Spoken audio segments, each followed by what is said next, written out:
ದೇವೀಂ ಸರಸ್ವತೀಂ ವ್ಯಾಸಂ ತತೋ ಜಯಮುದೀರಯೇ.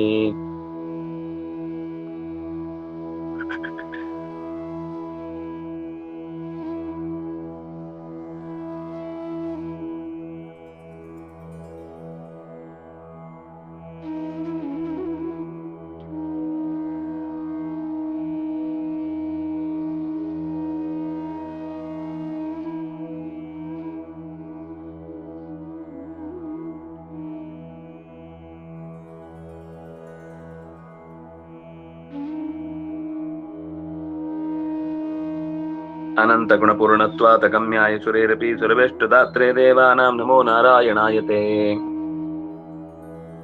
ಶ್ರೀ ಗುರುಭ್ಯೋ ನಮಃ. ಹರಿ ಓಂ. ತಲವಕಾರೋಪನಿಷತ್ತಿನ ಯುದ್ಧದ ಪ್ರಕರಣವನ್ನ ನಿರೂಪಣೆ ಮಾಡ್ತಾ, ಅಂದ್ರೆ ದೇವತೆಗಳಿಗೂ ದೈತ್ಯರಿಗೂ ಆದ ಯುದ್ಧದಲ್ಲಿ ದೇವತೆಗಳ ಮತ್ತು ದೇವರ ನಡುವಿನ ಒಂದು ಸಂವಾದವನ್ನ ಅಥವಾ ಒಂದು ಸಂಬಂಧವನ್ನ ಕಲ್ಪಿಸುವ ಮಾತನ್ನ ನಾವು ನೋಡ್ತಾ ಇದ್ವಿ. ಉಮಾಂ ಹೈಮವತೀಂ, ಉಮಾದೇವಿ ಅಲ್ಲಿ ಬಂದ್ಲು ಅನ್ನೋದನ್ನ ನಾವು ನೋಡಿದ್ವಿ. ಆಮೇಲೆ ಏನ್ ಹೇಳಿದ್ನು ಅವಳು ಅನ್ನೋದನ್ನ ನಾವು ಮುಂದೆ ನೋಡ್ಬೇಕಿದ್ದ ಮಾತು. ಅಂದ್ರೆ ಉಪನಿಷತ್ತಿನ ಭಾಗದಲ್ಲಿ ನಾವು ನೋಡ್ಬೇಕಿದ್ದು ತಾಂ ಹೋವಾಚ ಕಿಮೇತದ್ಯಕ್ಷಮಿತಿ ಅಂತ ಅವನು ಕೇಳ್ತಾನೆ. ಆ ತಾಯಿಯನ್ನ ಕುರಿತು ಕೇಳ್ತಾನೆ, ಕಿಮೇತದ್ಯಕ್ಷಮಿತಿ, ಏನಿದು ಯಕ್ಷ ಅಂದ್ರೆ, ಅಥವಾ ಏನಿದು ಅಪೂರ್ಣವಾದ ರೀತಿಯಲ್ಲಿ ನಮಗೆ ಗಮನಕ್ಕೆ ಬಂದಂತಹ ಈ ಸಂಗತಿ ಏನು ಅಂತ ಅವನು ಕೇಳಿದಾಗ ಅವಳು ಹೇಳ್ತಾಳೆ, ಬ್ರಹ್ಮೇತಿ ಹೋವಾಚ ಬ್ರಹ್ಮಣೋವಾ ಏತದ್ವಿಜಯೇ. ಬಹುಶಃ ಮೇಲೆ ಹೋಗ್ಬೇಕು ಅನ್ಸುತ್ತೆ, ಅಂದ್ರೆ ಮಂತ್ರದ ಭಾಗಕ್ಕೆ. ಇದು ಕೆಳಗೆ ಭಾಷ್ಯ ಇದೆ, ಒಂದು ನಿಮಿಷ.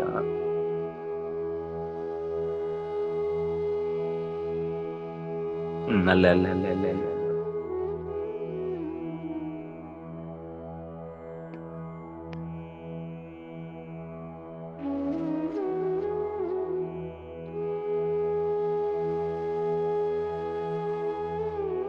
ಹಿಂದೋಣ.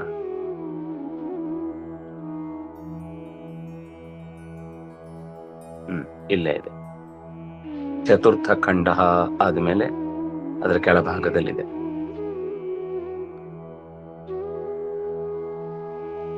ಇನ್ನು ಮೇಲೆ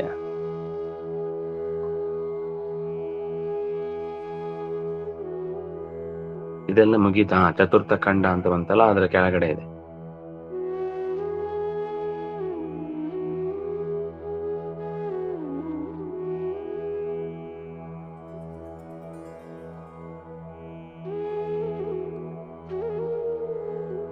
ಅದು ಆಗೋಯ್ತು.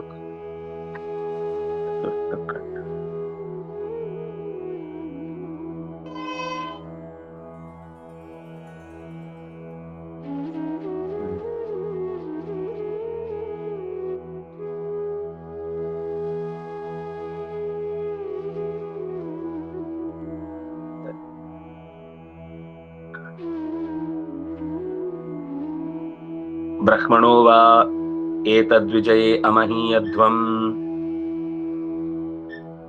ಹಿಂದೆನೆ ಇದೆ, ಇನ್ನು ಹಿಂದೆ ಇದೆ. ನೀವು ಹಿಂದೆ ಹೋದ್ರೆ ಮುಂದೆ ಬನ್ನಿ ಅಂದ್ರೆ. ಮುಂದೆ ಅಂದ್ರೆ ನೀವು ತುಂಬಾ ಹಿಂದೆ ಹೋದ್ರಿ. ಈಗ ಸರಿ ಇದೆಯಾ? ಅದೇ ಅಲ್ಲೇ ಇದೆ. ಬ್ರಹ್ಮೇತಿ ಹೋವಾಚ ಬ್ರಹ್ಮಣೋ ವಾ ಏತದ್ವಿಜಯೇ ಅಮಹೀಯಧ್ವಂ ತತೋ ಹೈವ ವಿದಾಂಚಕಾರ ಬ್ರಹ್ಮೇತಿ. ಬ್ರಹ್ಮೇತಿ ಹೋವಾಚ, ಉಮಾದೇವಿ ಇಂದ್ರನಿಗೆ ಬೋಧಿಸ್ತಾಳೆ, ಇದು ಬ್ರಹ್ಮ, ನೀನ್ ಇಲ್ಲಿ ತನಕ ಕಂಡದ್ದು, ಅಂದ್ರೆ ನಿನಗೀಗ ಕಾಣದಂತೆ ಮರೆಯಾದದ್ದು, ದೂರದಲ್ಲಿ ಏನೋ ಸಂದೇಹ ರೀತಿಯಲ್ಲಿ ಅಥವಾ ಯಾವುದೇ ರೂಪ ಆಕೃತಿಗಳು ಕಾಣದಂತೆ ನೆನ್ನೆದುರುಗಡೆ ಗಮನಕ್ಕೆ ಬಂದದ್ದು ಬ್ರಹ್ಮ. ಬ್ರಹ್ಮಣೋವಾ ಏತದ್ವಿಜಯೇ ಅಮಹೀಯಧ್ವಂ, ಇದು ಪರಮಾತ್ಮನದ್ದೇ ಗೆಲುವು. ಬ್ರಹ್ಮಣಃ ವಾ ಏತದ್ವಿಜಯೇ,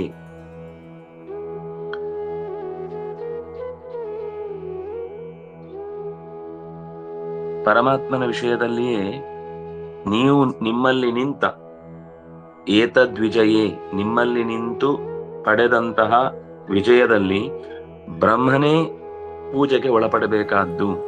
ಬ್ರಹ್ಮನ ಪ್ರಸಾದದಿಂದಲೇ, ಬ್ರಹ್ಮಣೋವಾ ಬ್ರಹ್ಮಣಃ ಪ್ರಸಾದಾದೇವ ಏತದ್ವಿಜಯೇ, ಈ ವಿಜಯದಲ್ಲಿ ನಿಮ್ಮಲ್ಲಿ ನಿಂತು ಭಗವಂತ ಗೆಲ್ಲಿಸಿದ್ದಾನೆ. ಅಮಹೀಯಧ್ವಂ, ನೀವು ವಿಜಯದ ಸುಖವನ್ನ ಅನುಭವಿಸ್ತಾ ಇದ್ದೀರಿ. ತಥೋ ಹೈವ ವಿದಾಂಚಕಾರ ಬ್ರಹ್ಮೇತಿ,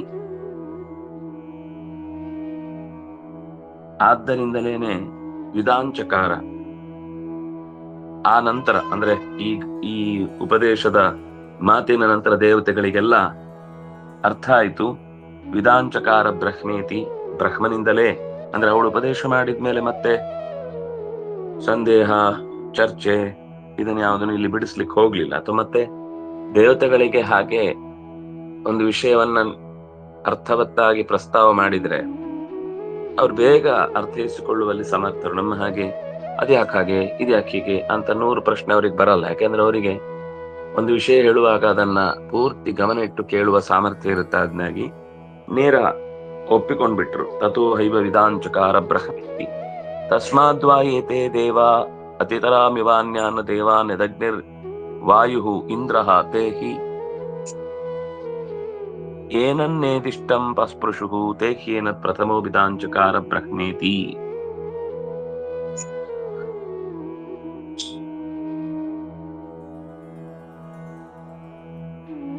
ಯಕ್ಷನನ್ನು ಅತಿ ಸಮೀಪದಲ್ಲಿ ಕೇವಲ ಕಣ್ಣಿನಿಂದ ಗಮನಿಸಿದು ಬಿಟ್ರೆ ನಹ್ಯೇನತ್, ಅದನ್ನ ಬ್ರಹ್ಮ ಅನ್ನುವ ವಿಷಯದಲ್ಲಿ ಅವರು ತಿಳ್ಕೊಳ್ಳಿಲ್ಲ, ಯಕ್ಷ ಅಂತ ತಿಳ್ಕೊಂಡ್ರು. ಏನು ಗೊತ್ತಾಗದೇನು ವಿಚಿತ್ರವಾದ ವಸ್ತು. ಆದ್ರೆ ಇಂದ್ರ ಆ ವಿಷಯದಲ್ಲಿ ಅವನು ಹೆಚ್ಚು ಗಮನಿಸಿದ. ಅವನಿಗೇನು ಸ್ಪಷ್ಟ ಆಯ್ತು, ಇಲ್ಲಿ ಏನು ಸಾಮಾನ್ಯವಾದದ್ದಿಲ್ಲ. ಪ್ರಥಮಂ ವಿದಾಂಚಕಾರ, ಎಲ್ಲರಿಗಿಂತ ಮೊದಲು ಅವರೆಲ್ಲ ಮುಟ್ಟಿದ್ರೂ ಕೂಡ ತಿಳಿಲಿಲ್ಲ ಅಗ್ನಿ ವಾಯು. ಇಂದ್ರ ಮಾತ್ರ ಮೊದಲಿಗೆನೆ ಒಂದೇ ಸರ್ತಿಗೆ ಪ್ರಶ್ನೆ ಕೇಳಿ ಅದರ ಬಗ್ಗೆ ತಿಳ್ಕೊಂಡ. ಅದರಿಂದಾಗಿ ಅವನು ಇಂದ್ರ ಅತಿತರಾಮಿವಾನ್ಯಾನ್ ದೇವಾನ್, ಇಂದ್ರ ಉಳಿದ ದೇವತೆಗಳನ್ನ ತಸ್ಮಾದ್ ಇಂದ್ರ ಅತಿತರಾಂ, ತಸ್ಮಾತ್ ಆ ಕಾರಣದಿಂದ ಇಂದ್ರನು ಅತಿತರಾಂ ಉಳಿದವರನ್ನು, ಅಂದ್ರೆ ಇವ ಅನ್ಯಾನ್ ಅತಿತರಾಂ ಉಳಿದವರನ್ನೆಲ್ಲ ಮೀರಿ, ಅತಿತರ ಅಂದ್ರೆ ಮೀರುವುದು, ಅತಿತರಾಮಿವಾನ್ಯಾನ್ ದೇವಾನ್ ತಹಿ ಏನನ್ನೇದಿಷ್ಟಂ ಪಸ್ಪರ್ಶ, ಅತ್ಯಂತ ಹತ್ತಿರ, ನೇದಿಷ್ಟ ಅಂದ್ರೆ ಹತ್ತಿರ, ಅತ್ಯಂತ ಹತ್ತಿರದಲ್ಲಿರುವಂತಹ ಭಗವಂತನನ್ನು ಪಸ್ಪರ್ಶ ಮುಟ್ಟಿದ, ಅರ್ಥೈಸಿಕೊಂಡ. ಸಖ್ಯೇನ ಪ್ರಥಮ ವಿದಾಂಚಕಾರ ಬ್ರಹ್ಮೇತಿ. ಈ ತತ್ವದೇವತೆಗಳಲ್ಲಿ ಮೊದಲಿಗೆ ಭಗವಂತನನ್ನ ಅನೇಕ ಜನ ಅವನನ್ನ ಹೀಗೆ ಪ್ರಶ್ನೆ ಮಾಡಿ ಅಥವಾ ತಿಳ್ಕೊಳ್ಳಿಕ್ ಪ್ರಯತ್ನ ಪಟ್ಟು ಇಂದ್ರನಿಗಿಂತ ಕೆಳಗೆ ಇರುವಂತಹ ಎಲ್ಲಾ ದೇವತೆಗಳು ಪ್ರಯತ್ನಿಸಿದ್ರು. ಅದು ಮೊದಲು ಮುಟ್ಟಿದ್ದು ಇಂದ್ರನೇ.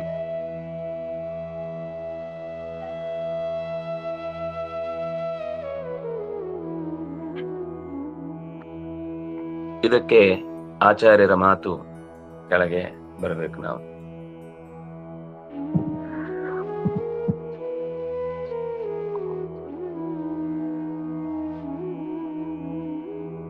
ಕೆಳಗೆ ಅಲ್ಲಿ ಏನ್ ಮಾತಿದೆ?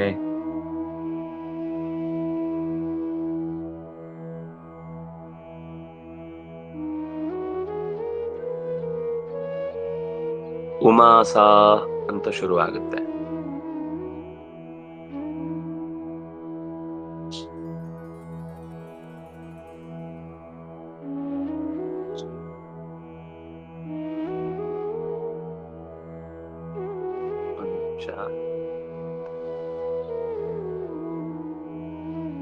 ಇನ್ನು ಮುಗಿದೋಯ್ತಲ್ಲಿ, ಇನ್ನು ಮೇಲೇನೆ ಇದೆ. 1 ನಿಮಿಷ ತಾಳಿ, ಅಲ್ಲಿ ನೋಡ್ಲಿಕ್ಕೆ ಬಿಡ್ಬೇಕಲ್ಲ.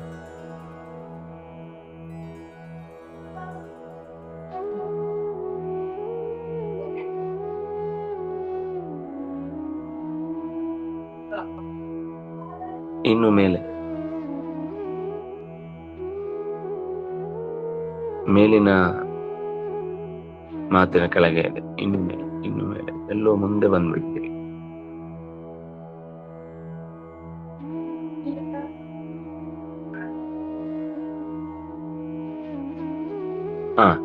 ಅಲ್ಲೇ ಇದೆ. ಉಮಾಸ 4ನೇ ಲೈನ್ ಕೆಳಗಿಡ್ತಿರಲಿ. ಉಮಾಸ ಸಮ್ಯಗ ಚಷ್ಟ ತಸ್ಮೈ ವಿಷ್ಣುಂ ಪರಂ ಪದಂ ಯಸ್ಮಾದ್ ಬ್ರಹ್ಮಾ ಚ ವಾಯು ಚ ಶೇಷವೀಂದ್ರೌ ಶಿವಸ್ತದ ಸಭಾರ್ಯ ಗರ್ವಿಣೋ ನಾಸನ್ ಸುರೇಭ್ಯಸ್ತೇಧಿಕಾಸ್ತತಃ. ಉಮಾಸ ಸಮ್ಯಗ ಚಷ್ಟ. ಉಮೆ ಅವನಿಗೆ ಚೆನ್ನಾಗಿ ಬಿಡಿಸಿ ಹೇಳಿದ್ಲು. ಸಮ್ಯಗ ಚಷ್ಟ ತಸ್ಮೈ ಕಸ್ಮೈ ಇಂದ್ರಾಯ ವಿಷ್ಣುಂ ಪರಂಪದಂ. ನಾರಾಯಣ ವಿಷ್ಣು ಎಲ್ಲದಕ್ಕಿಂತ ಮಿಗಿಲಾದ ತತ್ವ. ವಿಷ್ಣುಂ ಪರಂಪದಂ. ಯಸ್ಮಾತ್ ಬ್ರಹ್ಮಾ ಚ ವಾಯುಶ್ಚ ಶೇಷವೀಂದ್ರೌ ಶಿವಸ್ತುತ ಸಭಾರ್ಯ ಗರ್ಭಿಣೋ ನಾಸನ್ ಸುರೇಭ್ಯಸ್ತೇಧಿಕಾಸ್ತತಃ. ಅಲ್ಲ, ಇದು ಇಂದ್ರನಿಗೆ ಬಂದು ಯಾಕೆ ನಿಂತ್ಕೊಳ್ತು, ಇವರಿಗೆ ಯಾಕೆ ಬರಲಿಲ್ಲ? ಅಂದ್ರೆ ಬ್ರಹ್ಮನಿಗೆ ಈ ಪ್ರಶ್ನೆ, ಅಥವಾ ವಾಯುವಿಗೆ, ಶೇಷನಿಗೆ, ಇಂದ್ರನಿಗೆ, ಶೇಷನಿಗೆ, ಗರುಡನಿಗೆ, ಅಥವಾ ಶಿವನಿಗೆ ಯಾಕೆ ಬರಲಿಲ್ಲ? ಸಭಾರ್ಯ ಅಥವಾ ಸುಪರ್ಣಿ ವಾರುಣಿ ಪಾರ್ವತಿಗೆ ಯಾಕೆ ಬರಲಿಲ್ಲ? ತೇ ಗರ್ವಿಣಃ ನಾಸನ್. ಈ ಗೆಲುವಿನಲ್ಲಿ, ಈ ಪ್ರಸಂಗದಲ್ಲಿ ದೇವತೆಗಳಲ್ಲಿ ಇಂದ್ರನ ತನಕದ ಯಾರೂ ಕೂಡ ಗರ್ವದ ಹೊಸ್ತಿಲನ್ನ ದಾಟ್ಲಿಲ್ಲ. ನಾಸನ್ ಗರ್ವಿಣ, ಅವ್ರು ಯಾವತ್ತು ಗರ್ವಿಗಳಾಗ್ಲಿಲ್ಲ. ಸುರೇಭ್ಯಸ್ತೇಧಿಕಾಸ್ತತಃ. ಇನ್ನೊಂದು ಕಾರಣ ಯಾಕೆ ಅವ್ರು ಗರ್ವಿಗಳಾಗ್ಲಿಲ್ಲ ಅಂದ್ರೆ, ಅವರು ಈ ಇಂದ್ರಾದಿ ದೇವತೆಗಳಿಗಿಂತ ಮಿಗಿಲಾಗಿದ್ದಾರೆ. ಪರಮಾತ್ಮನನ್ನ ಈ ಎಲ್ಲರಿಗಿಂತ ಅತ್ಯಂತ ಹೆಚ್ಚು ಚೆನ್ನಾಗಿ ಅರ್ಥೈಸಿಕೊಂಡಿದ್ದಾರೆ. ಅದರಲ್ಲೂ ಮತ್ತೆ ಒಂದು ವಿಭಾಗ ಇದೆ, ಅಂದ್ರೆ ಯಾವಾಗ್ಲೂ ಅಲ್ಲ, ಹೆಚ್ಚು ಕಮ್ಮಿ ಅವರಿಗೆ ಯಾವತ್ತೂ ಗರ್ವ ಬರುವುದಿಲ್ಲ ಅನ್ನೋದನ್ನ ಈ ಸಾಲಿನ ಮೂಲಕ ಹೇಳಿದ್ರು. ಸಭಾರ್ಯಾಹ ಗರ್ವಿಣಃ ನಾಸನ್. ಈ ಇಷ್ಟು ಜನ ಹೆಂಡಂದಿರೊಳಗೆ ಕೂಡಿಕೊಂಡು ದೇವರ ಬಗ್ಗೆ ಎಂದೂ ಕೂಡ ತಪ್ಪಾದ ಚಿಂತನೆ ಮಾಡ್ಲಿಲ್ಲ. ಹಿಂದೆ ಒಂದು ಮಾತು ಬಂದಿತ್ತು, ಇವರಿಷ್ಟೂ ಜನ ಬ್ರಹ್ಮನ ಜೊತೆಗಿದ್ರು ಅಂತ. ಇವರಿಷ್ಟು ಜನ ಬ್ರಹ್ಮನ ಜೊತೆಗೆ ಪರಿವಾರವಾಗಿದ್ರು, ಇಷ್ಟೂ ಜನ ಪರಮಾತ್ಮನ ಸರಿಯಾದ ತಿಳಿವನ್ನ ಪಡೆದು ಲೋಕಕ್ಕೆ ಉಪದೇಶ ಮಾಡುವಂತಹ ಸ್ಥಾನದಲ್ಲಿ ಇರುವವರಾದ್ರಿಂದ ಇವರೆಲ್ಲರೂ ಕೂಡ ಸುರೇಭ್ಯತೆ ಅಧಿಕ, ಸುರರಿಗಿಂತ ಅವರು ಅಧಿಕರಾಗಿದ್ದಾರೆ ಅಂತ ಇಷ್ಟು ವಿಷಯವನ್ನ ನಿರೂಪಣೆ ಮಾಡಿದ್ರು. ಮುಂದೆ ಅದರ ದೇವತೆಗಳು ಯಾರ್ಯಾರು, ಇಂದ್ರನ ನಂತರ ಯಾರ್ಯಾರಿದ್ದಾರೆ ಅನ್ನೋದನ್ನ ಹೇಳ್ತಾರೆ. ಅದನ್ನ ನಾಳೆ ಮತ್ತೆ ಚಿಂತನೆ ಮಾಡೋಣ. ಶ್ರೀ ಹರಿಪ್ರಿಯದ ಶ್ರೀಕೃಷ್ಣ.